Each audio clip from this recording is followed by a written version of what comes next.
अद्वेष्टा सर्वभूतानां मैत्री करुण एवच निर्ममो निरंकार सम दुख सुख क्षमी संतुष्टा सततम योगी यतात्मा दृढ़ निश्चय मय्यार्पित मनोबुद्धियो मद भक्ता स में प्रिय है। मद भक्ता स में प्रिय है, वो मेरा प्रिय है। जब एक बार कह दिया प्रिय है तो हो जाओ चुप, क्योंकि आप गीता सुना रहे हैं, आपको हर बात करनी है थोड़े समय में, क्योंकि थोड़ी देर बाद युद्ध प्रारंभ होने वाला है। दोनों तरफ शंख नगाड़े बज चुके हैं, हाथी चिंगाड़ रहे हैं, घोड़े हिन हिन आ रहे हैं, अस्त्र शस्त्रों से सुसज्जित सेना दोनों तरफ खड़ी है, शंखनाद हो चुका है, बस अब आक्रमण। इस शब्द सुनने की इंतजार कब शब्द सेनापति करें और कब आक्रमण करें। तो श्री कृष्ण के पास समय बहुत कम है अर्जुन को बात करने के लिए, इसलिए आध्यात्म जगत की हर बात अर्जुन को बता देनी है, कोई बात छोड़नी नहीं है। समय थोड़ा है, बताना बहुत कुछ है, इसलिए हर बात बताने, लेकिन छोटे छोटे सूत्रों के रूप में। लेकिन जब यहाँ भक्तों की संतों की बात आई तो यहाँ भगवान भूल गए कि ये रणांगन है, ये युद्ध स्थली है, अभी कुछ ही क्षणों बाद युद्ध प्रारंभ होने जा रहा है। ऐसे भक्तों के चिंतन में खो गए। तो कहा मय्यार्पित मनो बुद्धिर्यो मद भक्ता सा में प्रिय, वो मेरा भक्त बहुत प्रिय है। तो ये प्रथम बार बोले। फिर कहा यस्मानो द्विजते लोको लोकानो द्विजते चाया हर सामर्थ भयो देगो मुक्ति सहाया च में प्रिय। फिर वही शब्द दोहराया, मुझको बड़ा प्यारा है ऐसा भक्त। फिर आगे कहते हैं भगवान यो न हसती न द्वेष्टि न सोचती न कांक्षति शुभ शुभ परित्यागी भक्ति मान स में प्रिय। फिर वही शब्द दोहराया कि मैं उसे बहुत प्यार करता हूं। इस प्रकार भगवान बार बार कहते हैं। फिर कहा तुल्य निंदा स्तुतिर मोनि संतुष्टो येन केन चित अनिकेता स्थिर मक्ति भक्ति मान में प्रियो नर है, वो नर वो भक्त मुझको प्रिय है। फिर वही शब्द दोहराया कि मैं उसे बहुत प्रेम करता हूं।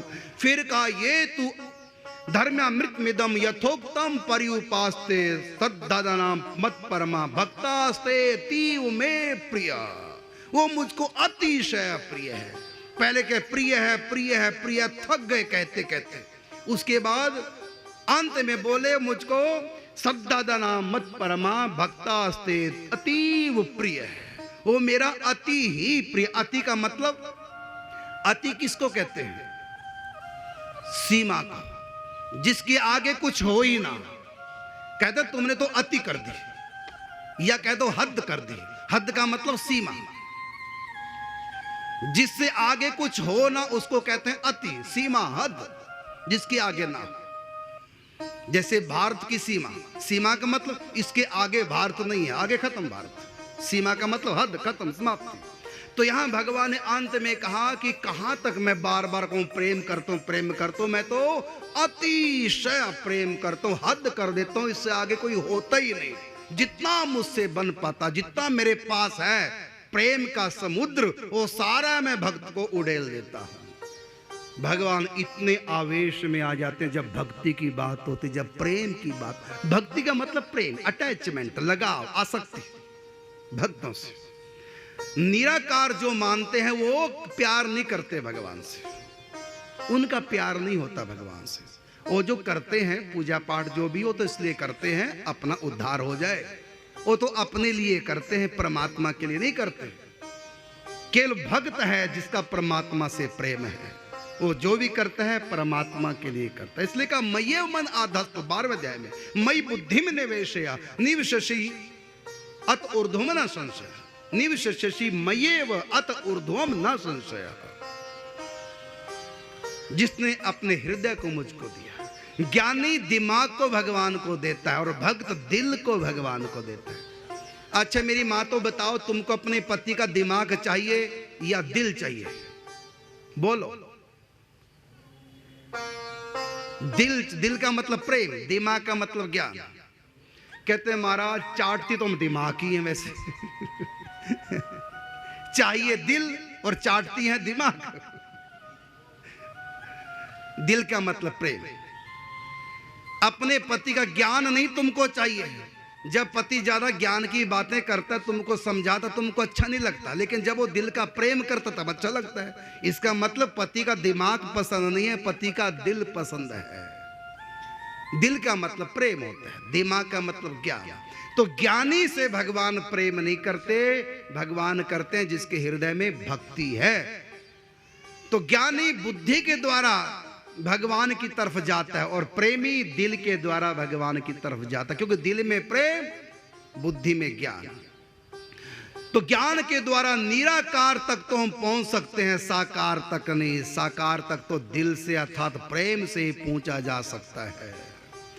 इसलिए साकार भगवान दिल में होते हैं और निराकार भगवान यहां पर होते हैं।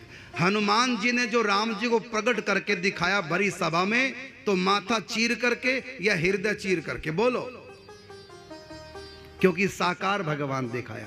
चीर के अपनी छाती बोले, पवन पुत्र हनुमान, मेरे मन में बसे हैं राम, मेरे तन में बसे हैं राम।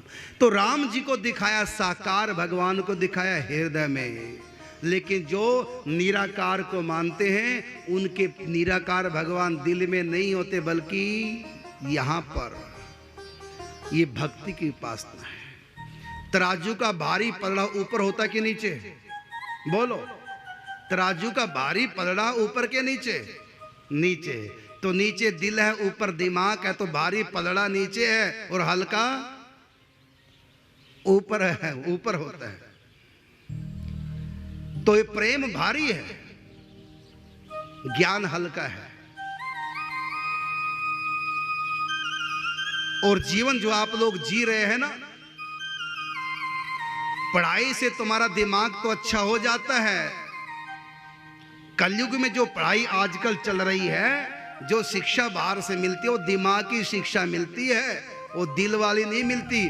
आजकल बच्चे जब बाहर निकलते हैं तो दिमाग के तो तेज हो जाते हैं, लेकिन दिल खराब हो जाता है। दिमाग तो बिल्कुल पूरी प्रतिभावान बच्चे हो जाते हैं, दिमाग पूरा काम करता, लेकिन दिल खराब रहता है। दिल है कि मानता नहीं। माँ बाप खूब समझाते हैं, बेटा दिमाग से काम ले, दिल को कंट्रोल कर, पढ़ाई कर, लेकिन उसका दिल ऐसा खराब रहता है और दिल दिमाग के ऊपर हावी हो जाता है।